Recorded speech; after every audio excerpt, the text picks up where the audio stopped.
Ku bismillah dikawitan Allah anu sifat Rahman. Ieu nazom singkat pisan nasihat ka ikhwan. Hayu batur geura siap mumpung hirup ulah hilap. Lobakeun amal ibadah bekel jaga di akhirat. Maot teh geus nunggu datang nasa waktu-waktu. Bari henteu ngetuk pintu ngadadak teu mere waktu. Di mana ajal geus datang moal bisa diperpanjang. Sanajan sadetik pisan henteu bisa ditambahan. Henteu raja henteu rakyat, henteu rendah henteu pangkat. Kabeh oge pasti maot sanajan nabi ge wafat. Ari nyawa sareng badan tiba heula babarengan. Datang waktu perpisahan henteu bisa dihalangan. Di waktu sakarat datang hate pinuh ku karingrang. Nafas maju kana beuheung hate pinuh ku kakeung. Di waktu urang sakarat ditunggu ku malaikat. Nyawa maju mapai urat are ka mana nyalumpat. Nafas anu panganggesan kaluar ti badan urang. Bari nanang karak bengkang badan kari tinggal tulang. Datang ajal kudu pindah ka alam barjah teh hijrah. Waktuna ninggalkeun dunya menuju ka alam baka. Harta banda teu dibawa, duit dolar sawah lega. Menang ngumpulkeun baheula bari meakeun tanaga. Usaha mati-matian bari ngarempak larangan.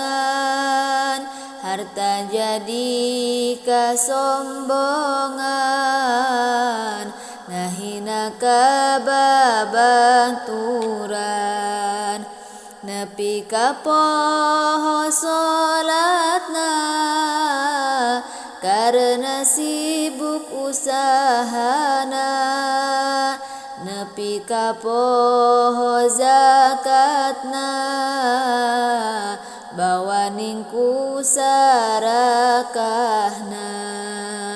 Ibadah ka popohokeun henteu inget ka kuburan, ibadah teu dilakonan, mudah kana kadunyaan. Ari geus ngaler nyang hareup, di tengah imah sidakep, ari geus baeud nang karak,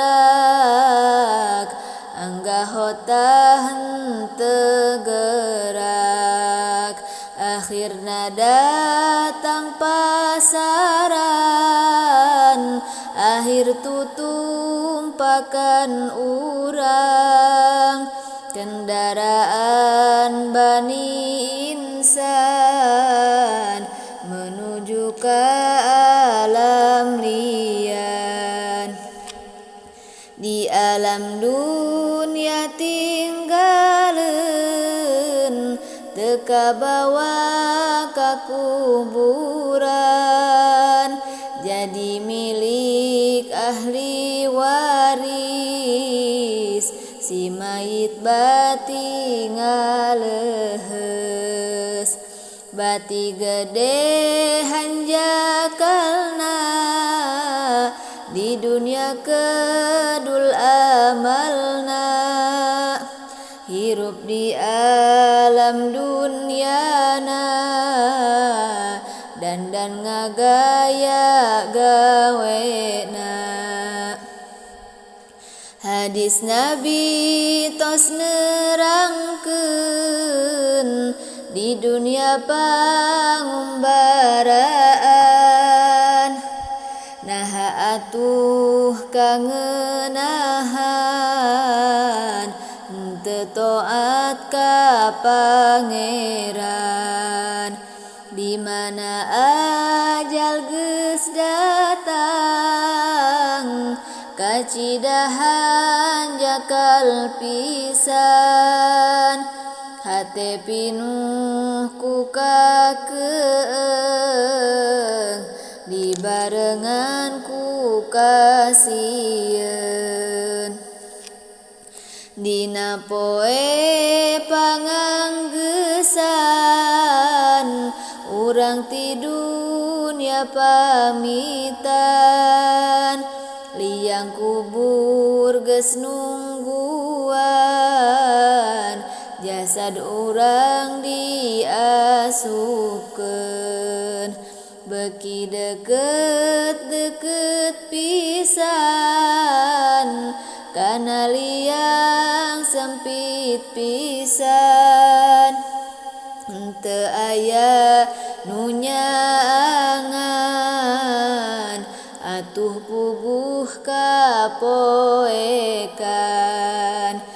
Poek rupakeun teu geunah, ngarumasna moal salah, biasa di kasur endah, ayeuna kasurna taneuh. Babaturan jeung kenalan, sobat-sobat hande tolan, teu aya nu ngabaturan, di kuburan teh sorangan. Mana harta banda urang, nu diala peuting berang, mana anu rek ngabela, naha diantep kaula. Kacida teh hanjakalna, henteu amal di dunyana, si horeng nu manfaatna, loba amal ibadahna. Nurutkeun hawa nafsuna, dugi ka akhir hayatna, kedul taat di dunyana ayeuna kari susahna bongan melit baretona ka ulama tenurutna bongan bareto teu salat ka ulama henteu taat ka ulama karasana maneh teu daek ngajina ayeuna geura rasakeun azab kubur jeung siksaan bari jawab pertanyaan munkar nakir rek nyoalan lamun teu bisa jawabna malaikat ngagebugna ku besi hurung panasna eta kitu siksaana angin jalma nu amalna loba taat di dunyana pasti senang di kuburna salamet di akhiratna caketan para ulama ulah jauh ti ulama anu jauh ti ulama bakal poekeun hatena buru-buru geura tobat masing inget ka akhirat lobakeun ngaos sholawat supaya menang syafaat dugi ka dieu nasehat mudah-mudahan manfaat ka ikhwan jeung ka sahabat bekel jaga di akhirat sabab di poe kiamat moal aya nu syafaat angingna Nabi Muhammad anu ngabela ka umat tapi Nabi henteu bisa engke di akhirat jaga ngabela ka umat manusia angin khotimul